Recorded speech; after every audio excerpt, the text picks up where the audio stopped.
Ever wondered what it's like to create a brewery in Jerusalem? That's exactly what we're going to discuss on this episode of The Jewish Drinking Show, bringing L'chaim to life. All right, we are here in Jerusalem at Hatch Brewery, and for people who have been to and visited Israel, you may have been to the sort of the tap area in Machne Yehuda. That's where I first encountered Hatch beers over incredible wings in Machne Yehuda. And now we're here at the production facility. We're here with both the owner, founder, Ephraim Greenblatt. That's correct. And also now the brewer, Shmuel. Yes. Although when I met him 2 years ago, he was elsewhere, which I'm sure we'll get to at some point. So, but we're here to talk about beer, Israel, breweries, not the easy. First of all, Israel's not an easy place. Not an easy place to, by the way, that's the mic. It's not an easy place to be, to live, create a business. It builds characters. It builds character. And I just found out really with only several days ago that perhaps one of the founding craft brewery here in Israel just shut down a year or two ago. So it's clearly not easy, even, being here, creating a brewery, especially on top of which Israel is known for being a wine drinking country. So that's already a challenge to create beer. You're fighting for throat space, for mouth space, right? Israeli mouth space. So how, I don't know. There's a lot to unpack, Ephraim. But how did you decide to create a brewery in Jerusalem, in Israel? How was that? Yeah. What can you tell us about yourself? I'm sorry, I'm just diving into. Can you share a little bio about yourself? Sure. So I'm Ephraim Greenblatt. Mm-hmm. I am 34 years old, I think. Mm-hmm. My birthday coming up at some point, and then that changes, I'm told. Okay. I grew up in New York, live in Jerusalem, have 4 kids and a small dog. I started brewing as I would say as a hobby, but more as a compulsive need to make something with my hands. Mm-hmm. So I started home brewing while I was studying in yeshiva here. I have a tendency to go pretty fast with things and kind of, get pretty obsessive pretty fast.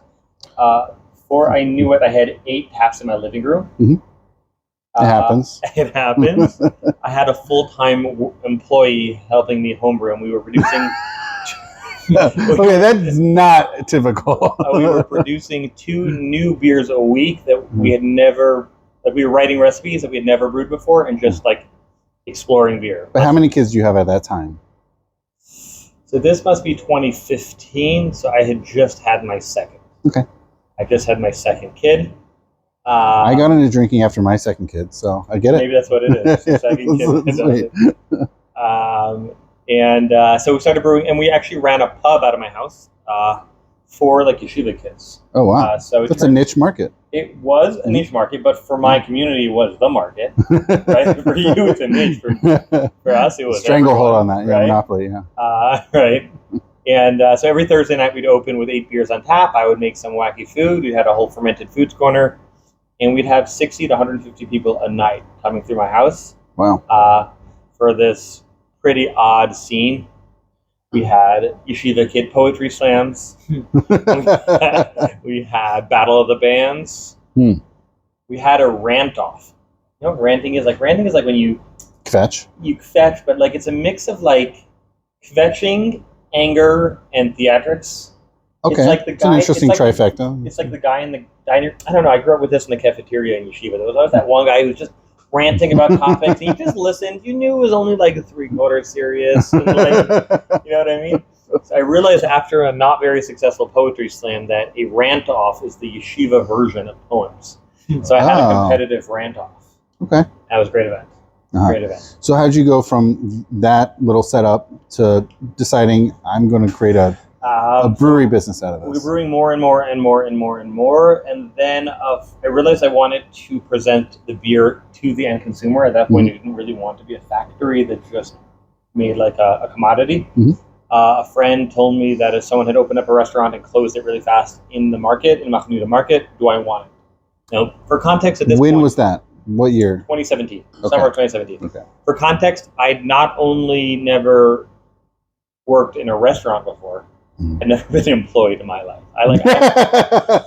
Just for context, I did not know what it meant to be a worker, a boss, a waiter, a cook, but one way of learning. How hard could it be? How hard could it be?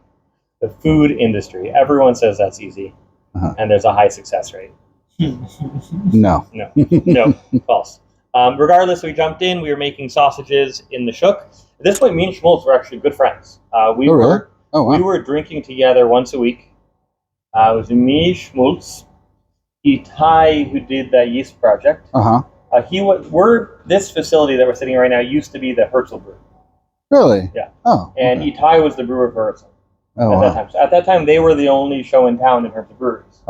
So, and Schmultz had Beertania, it just opened Beertania at that point. I must say, I don't remember the share the mic. once a week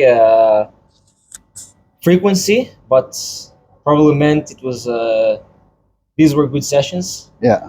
We call ourselves, or at least sometimes you say we call ourselves the Jerusalem Brewing Syndrome, and then your friends say we never call us that at all. You called ourselves the Jerusalem Brewing Syndrome, but we had a lot of fun just being nerdy about beer. Pretty rapidly, things grew there. At that point, we were really still producing it out of my house. I had like a Even in 2017, when you were getting the storefront. I opened up the storefront. I ran for a few years actually. I had like a ghetto system out of my house that was producing about 2,000 liters of beer a month. We're drinking our Bushwhacker. Our Bushwhacker is a really light, 3.8% IPA. It's good for this heat. Yeah, I've been doing quality control checks on it every day. I watch it evolve, checking for oxidation levels. I've been doing a very thorough, not scientific, but thorough testing of this bottle as it evolved. But I think I'm ready for the next beer. What are we drinking next, Schmultz? Playground IPA, it's actually version 2.0. Hazy IPA, as we call it, Playground. We like to play with the ingredients and techniques. So it changes from... This is actually, so this is the second batch. We use different yeast from the first one and different hops. But the general direction of the beer stay the same. I personally think this one is better. I'll give some context for new beers versus our classic beers. When I was initially brewing in the beginning, so like I said, we were not brewing the same beer twice. It was all about new creative, learn new techniques, learn new moves. Yisrael, who you met before, my brewery manager, actually came in at that point, and he's a systems guy. He's a he's a good yin to my yang, as you said earlier. And he pushed towards a core range of beers so we can dial in technique, we can dial in our equipment. Also, so that consumers, if they have something they know and like, they can always have that order repeatable experience. Yeah, exactly. So we went to that side for a while of the balance, making occasional special releases, and now we've kind of moved back to the middle in a really, really nice sweet spot, which is we have 5 core range beers, of which only this IPA is in our core range, and we're producing 2 to 3 beers a month that we're making them as one-offs with no commitment to ever make them again. Okay. If they sell out really fast, like this Playground, we might make it again. You're testing the market. I'm testing, and also we're doing what our brand wants to be doing. Is we want to be making new things. We want to be telling a story of exploration, right? So it's I don't have really partners in this brewery. I don't really have investors. It's really just this. It is a business, but it is a process of like.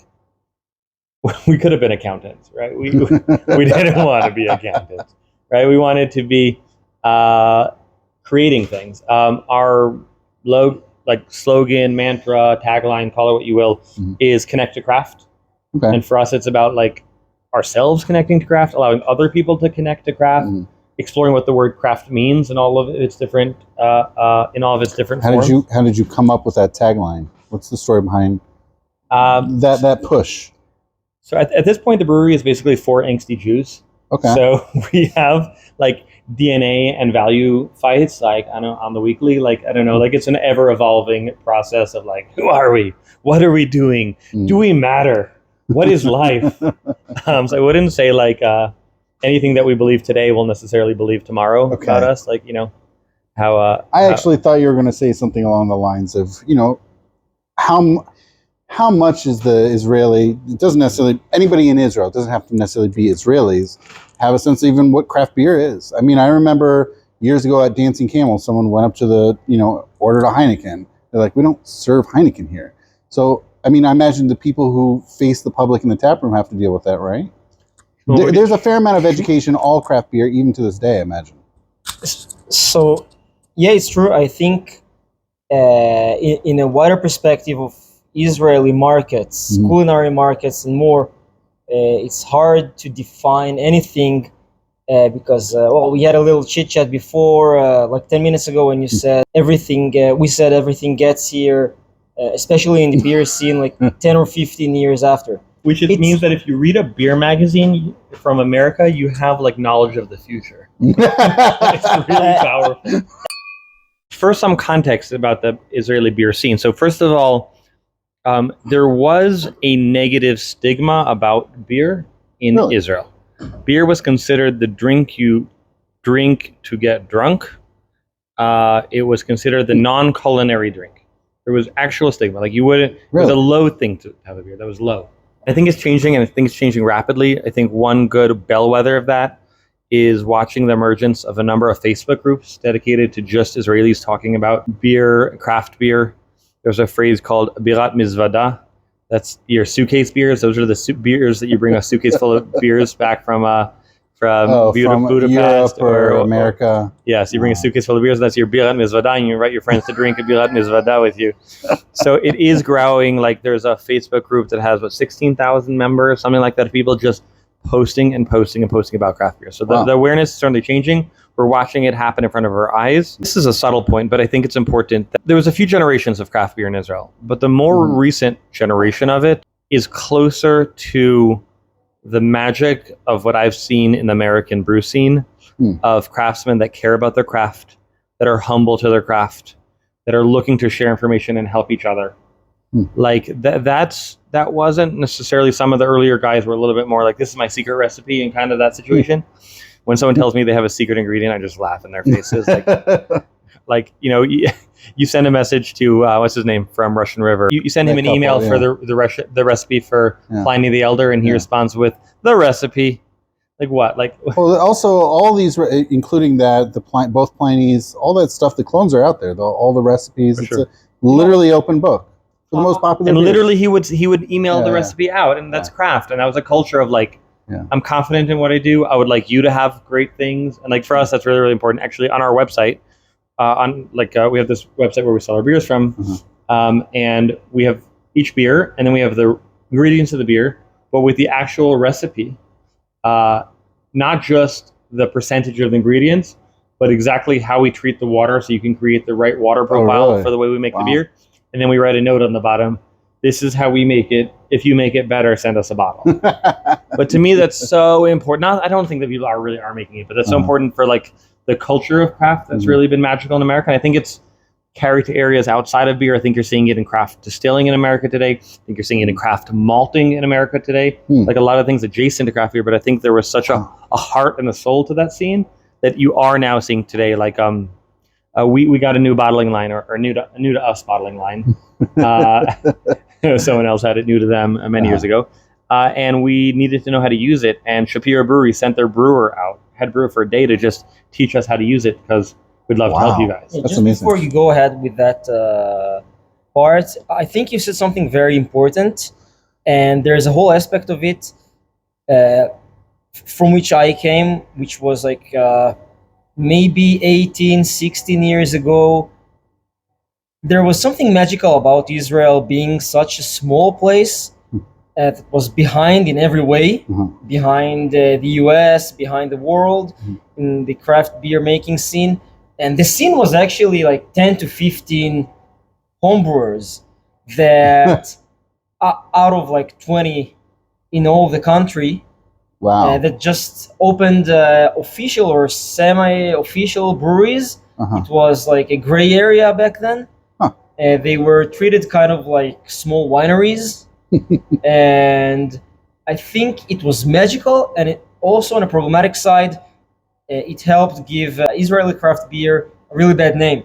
So a lot of people who were because drinking, the quality was all over the place. And pricing was also a major issue, because nobody knew how to figure out what's craft beer, as Ephraim said. You had your Heineken and Gold Star, which is the local major brewery, major brand for massive produced lagers. And they wanted to explore new beers, but they were going to festivals and to these places that would host you, and they would pay like 15, 20, 25, 30 shekels for a beer that would explode in their face or be unintentionally sour. And there was... As you said that, I was opening a beer hoping, I hope this one doesn't explode in my face.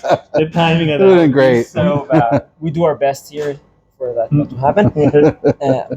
But it was like the brewing scene was actually walking into somebody's home brewery and taking a part of that world, and it just opened up with more and more brewers exploring possibilities, and some of them just kept on brewing better beer, and some of them just coming from better financial backgrounds that could upgrade their equipment or just try more.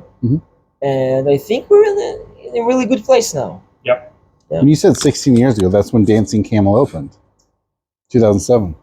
So they were, I think, the first legal commercial craft brewery. But there were... The Christians weren't before them? I have no idea. Taiba wasn't before them? I don't know. Probably just because to me it wasn't as popular. You didn't spend a lot of time in the Christian Arab beer scene? No, but when I went to restaurants, even in Jerusalem, I could see some Dancing Camel at the time, which was the first. Wow. Out of anything which is not Gold Star, which was amazing. And I wasn't of legal drinking age, but who cares, Hey there, I hope you're enjoying this episode featuring Ephraim and Shmuel. Here's a sneak peek into next week's episode featuring Shmuel and Ephraim. And it was just natural to make the crazy stuff and to brew in a place in which you believe that you can actually control your product. Hey there, I hope you enjoy that sneak peek into next week's episode featuring Ephraim and Shmuel. Now back into Shmuel and Ephraim. So we're drinking this beer. This is called our dry season. And it's a Saison, also a special release. Big Saison, though. We call it a strong Saison. It's 7%, which is very high for a Saison. One really fun thing with this beer is that, check out the label. So in general, when you make a beer, you decide on a product, and then you make the product, and you make a beer that's appropriate for that product. Make a label, that's appropriate for that beer.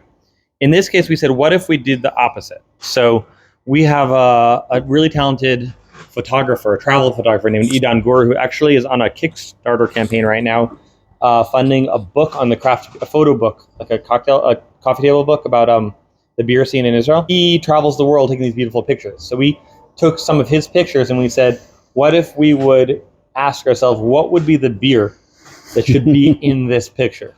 So we did a whole line of 3 or 4 beers, like working backwards off the label.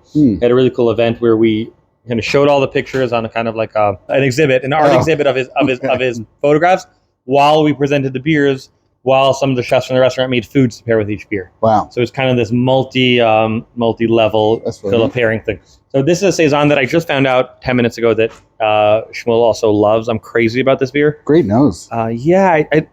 Nice dryness on the palate too. But yeah. For beer this size, right? It's not a tiny beer where it is going to have some residuals and it does disappear. And also for me, it's the cohesion. Sometimes those esters and those phenols in a Belgian yeast sit above and they're jarring. And when you can make like an envelope for it that it actually ties into the beer without sticking out, that's magical for me. And that's what I like drinking. Getting this dry and full of body, like round body beer. But it's not cloying, it's not sweet, it's not like a Tripel. But it's not sharp either. It's just like spot on. Yeah. We don't get this excited about all our beers, just this particular one. This is fun. We're really into. I want to say something interesting about what Shmuel said earlier. He talked about the gray area, right?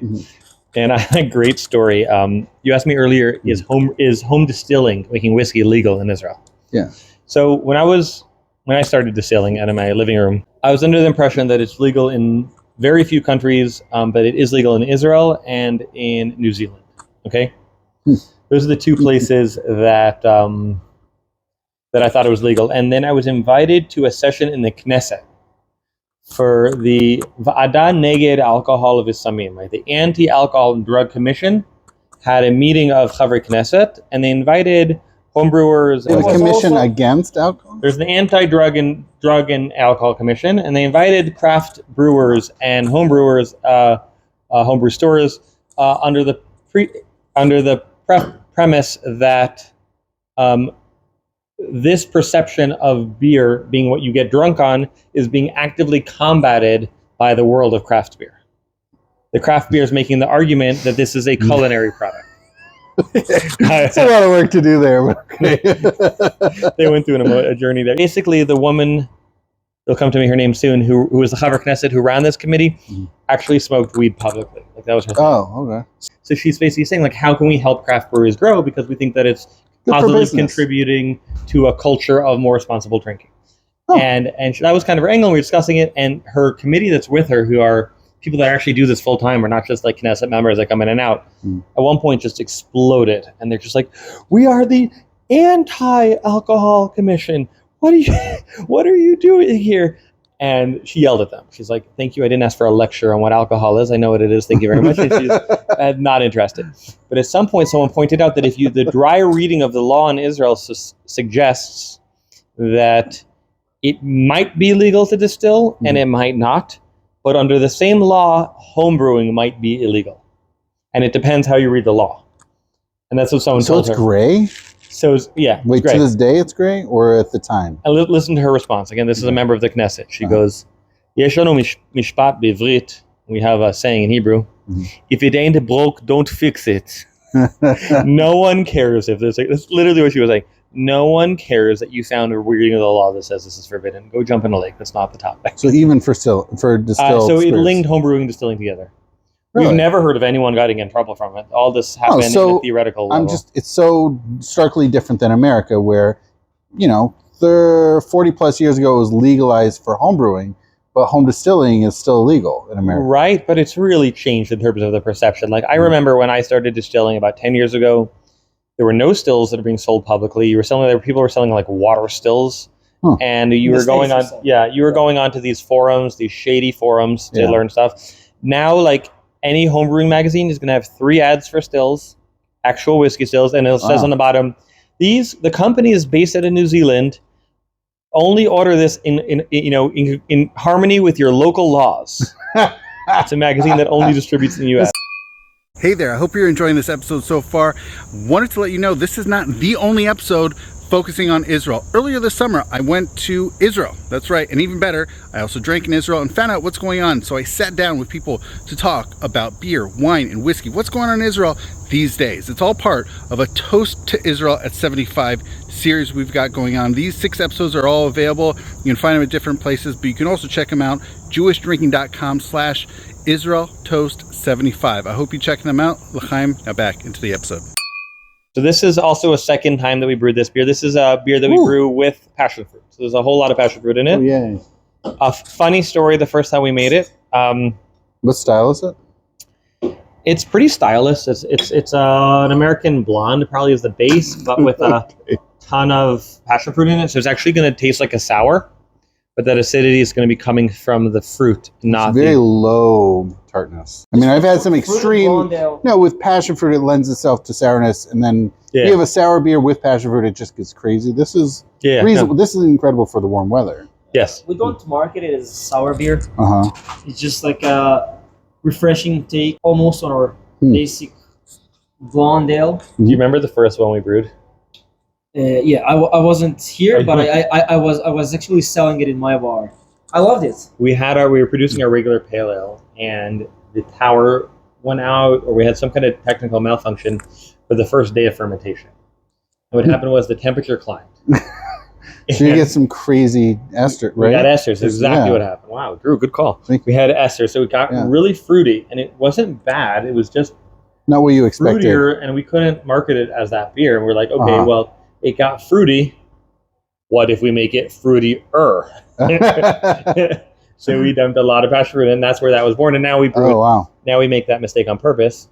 So it was a happy accident. It was a happy accident, absolutely. Actually, what are your more popular beers? And does it depend, to bars versus home sales or other, different packaging? That's a good question and a good follow-up. I wasn't trying comment. to stump you on that. No, it is a good. You know your sales. No, like what's popular. So in the bars, our Brightness, our Pale Ale, and our Wheat Beer are the most popular with our IPAs. We do have a big IPA. It's hard to get away from IPAs. It's hard to get away from IPAs. Yeah. A lot of people drink wheat beer. Wheat beer. Really? Two interesting points about wheat beer. One, I can't explain. Maybe tell me if you've seen this observation. Wow. Hot climates, even though Germany is not a hot climate, but hot climates seem to gravitate to wheat beers. They're huge in Miami. Don't know why I seem to see that. But in Israel specifically, I call wheat beers the gateway beer. Because if you have... Like a Hefeweizen? Yeah, the Hefeweizen. But it's the way that just companies that distribute beers are set up. Like Schneider Weiss is mass distributed by Coca-Cola or whatever. And therefore, if you want a more creative beer, that's what you're going to have accessible everywhere. What style is Schneider Weiss? A Hefeweizen. It's a Hefeweizen. Okay. It's a German. I guess correctly. Yeah. So those are pretty popular. For our home sales and for our bottle shops that we sell to, it's our special releases. Like there are on our online orders is people that are craft beer nerds and that just want. You're making a pickle. You're making a cucumber lime salty goza. Send it over. You're making a braggot with peaches soured. Send it over. How often do you make braggots? We have a braggot here. We're gonna taste the braggot next. So what I've heard is because of all the honey content, it costs more to produce, right? They're very expensive to produce. Yeah. So it's actually the first, but oh really? It's we liked it so much, and people liked it so much. It's gonna be made into a series. Oh, awesome! Yeah, like a whole braggot series. Absolutely. And it's sick. It costs us 11 shekel a bottle to make, and we sell it for 9. We make it up in value. We're now going to taste the braggot. So I'll tell you what a braggot is. A braggot. I have not had many braggots in my life. So a braggot is a half mead, half beer. We are sitting with Shmuel, who is the preeminent mead towards the end of the... Honey Whisperer?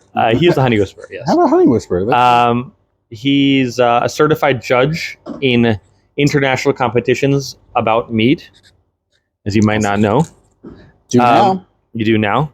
And he has really been one of the people that pushed the mead scene in Israel ahead. Right. So a braggot, I'll tell you what a braggot is. Every mead that is mixed with something else has its own name.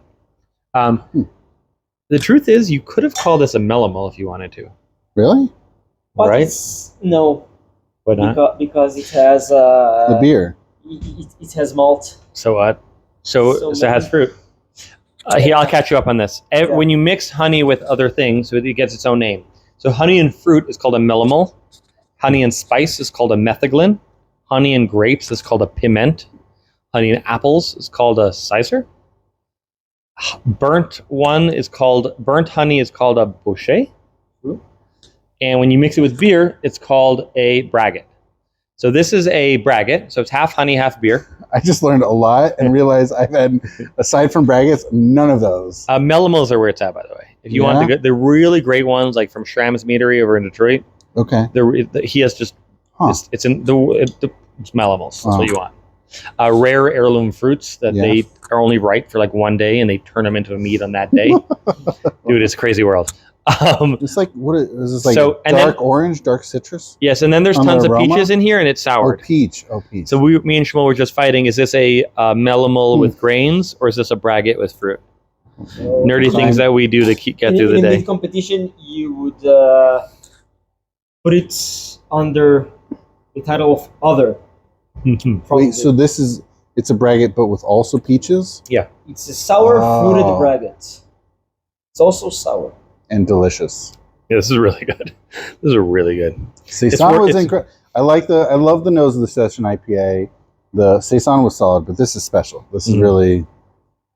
This is a treat. Yes, this is definitely a treat. It's really sweet. But it's how widely available? I suspect... Actually, I know we haven't talked about distribution. All your stuff is only internal to Israel? At the moment, it is internally only to Israel. And how widely distributable within Israel? So we have a website, hatchbrewery.co.il, that we deliver all over the country. We can deliver a box anywhere in the country. We have our own distribution to a number of the key bottle shops that we're actually growing at the moment, as well as a couple of bars that are actually pouring Hatch beer. Cool. We're growing that, but we never. How widely available is this braggot? This braggot is at the very tail end. It sold out very fast. There was some, This was the some- last bottle, actually. this might actually. Thank you, guys. There was. This is very special. Israel's going to kill you. Your bean counter? Yeah. Oh, that's fun. It really is fun. But also for me, it's cohesion. Like, that's the word. Have this amount of flavor and sweetness, but they're working together. It's not, building on a structure that makes sense, where no individual part hurts you or stands out or pokes at you, and they're telling a story together. That's everything for me, and that's where the subtlety of great beers comes in. You're right. Nothing aside from the peach. Nothing really stands out. Like, I would not have guessed there's honey in there. But I imagine that just boosts the fermentable sugars, right?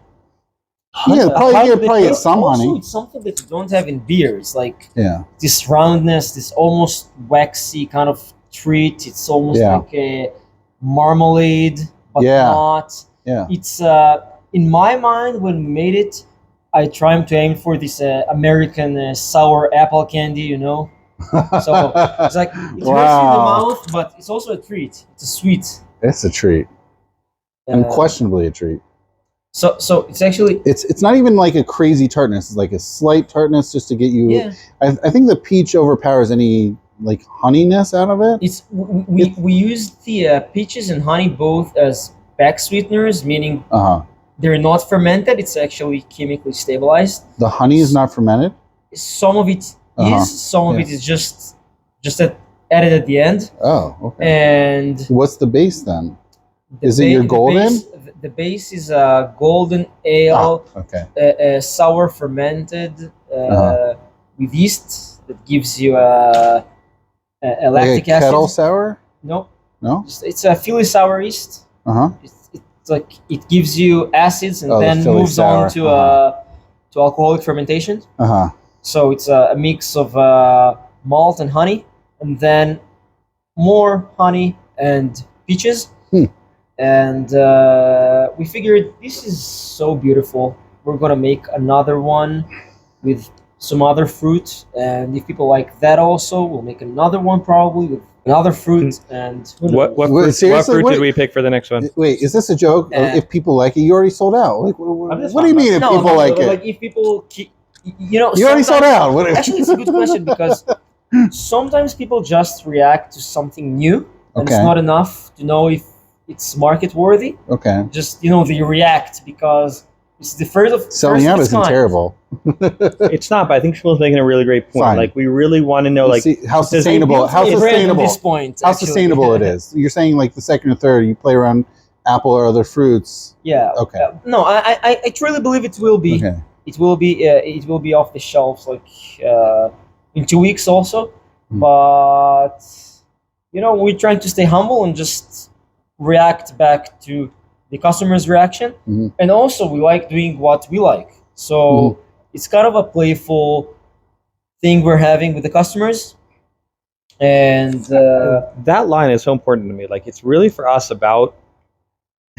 I don't know if we're running a bad business, but we are brewing what we want to brew and trying to explore the things that interest us, and we're trying to tell a story of our experience of learning more about craft. And we're always learning, we're always reading books, and we're always trying new things out. But it is a dialogue between the consumer and us. But it's not a one-way dialogue. It's about what we want to make, and we think people enjoy what we enjoy making, what we enjoy drinking. And it's, again, I don't know that my business consultant is thrilled about that, but I do think that it makes people happy. This is just our classic IPA. Let's drink it. So there you go. This that we're drinking now is just our this is our core range IPA. What was that other? Oh, that was the Playground IPA. We had the Playground. So the Playground is a special release. This is called Bitter is Your Friend. We talked earlier about education. For us, we said, what if the name could be educating? We're telling you, lean in on the bitterness, like embrace it. And for an Israeli consumer, that's I can't tell you how many times, Shmuel, did you get this question when people ask you the taste of your homebrew, right? And they would be bitter, and they'd be like, oh, okay, it's a little bitter. I guess it's hard to get the bitterness out. That's good. That's a real question. That's a real question I've gotten more than once. It's really nice. It's like chewy almost. Yeah. It's good. Hey there, I wanted to break in yet again. Although I asked for support in financial ways because it does cost some money to make the hosting happen and other aspects of Jewish drinking happen. So your financial support is definitely appreciated. And don't forget, you can go to jewishdrinking.com/donate. But also, another way of supporting the show and everything that Jewish Drinking does is also to tell your friends, tell your neighbors. If you like this content, if you like this show, maybe people you know also like it. So feel free to let them know, hey, I have this interesting episode I heard, or a few episodes, or whatever it is, or even a few clips. Feel free to share with your friends. All right, thank you so much. Now back into the show. How did the pandemic affect your business and your sales? So I'm really happy for Shmuel that he was able to process this through brewing. I have not yet processed the COVID yet. It hit me like a truck. Wow. For context, I'll give you some context historically, okay? 2017, we opened up Hatch. It's a single slot in the shuk. Single store. Were you brewing there? We're brewing at home, single boss in the shuk, like a 16 square meter space. I don't know what that is. It's nothing. It's like a closet. Go to your house, look at a closet. That's the size of the store. A year later, 6 months later, we rent the store next to us, and we do a renovation, a large renovation, open it in middle of 2018. Okay, with the renovated space in the summer. Less than 2 years later. We opened up 1 year later. Basically 1 year after we opened, we reopened after the renovation. Trying to figure out the business. Finally, 2019, we dial in the business. The numbers are making sense. We're actually making money. It's looking good. Obviously, what do we need to do next?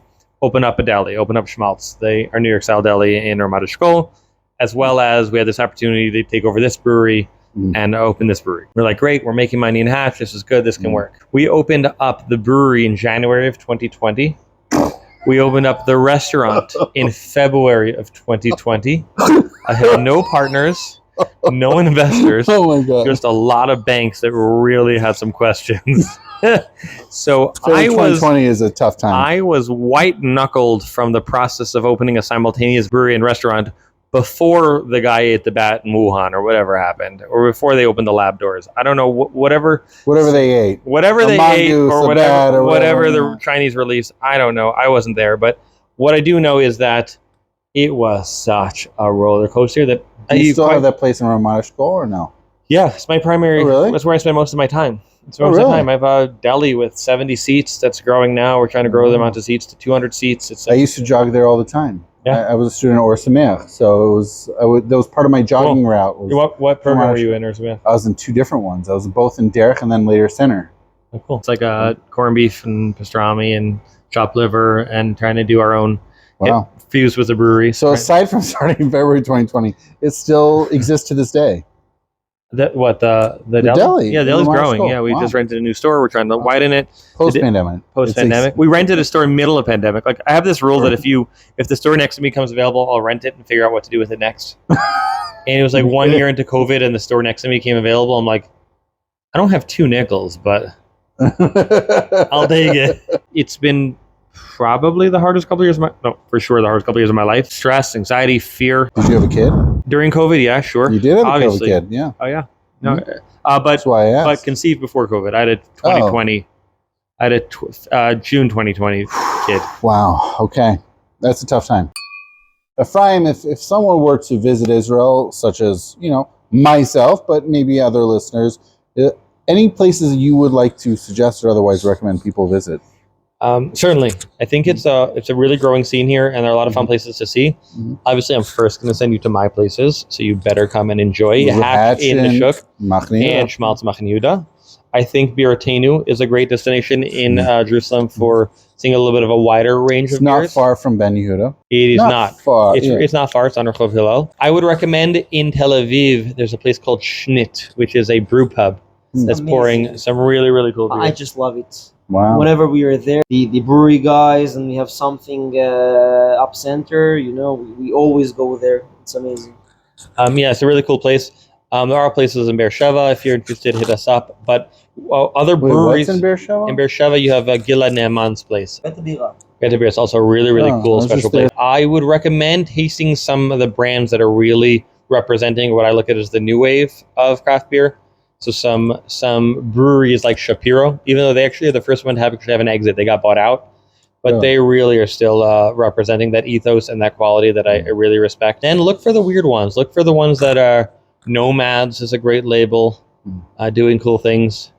Well, what would you add for beer destinations for someone visiting? I would also point out the Friday scene is important, right? There's a couple of the breweries, especially as on the Northern Circuit, have Fridays where they'll open up to the public and they just have a beer garden in Srigim, which is not north. Mivshelet Srigim near Beit Shemesh has a really cool Friday scene that's mixed with the outdoor mountain biking scene somehow.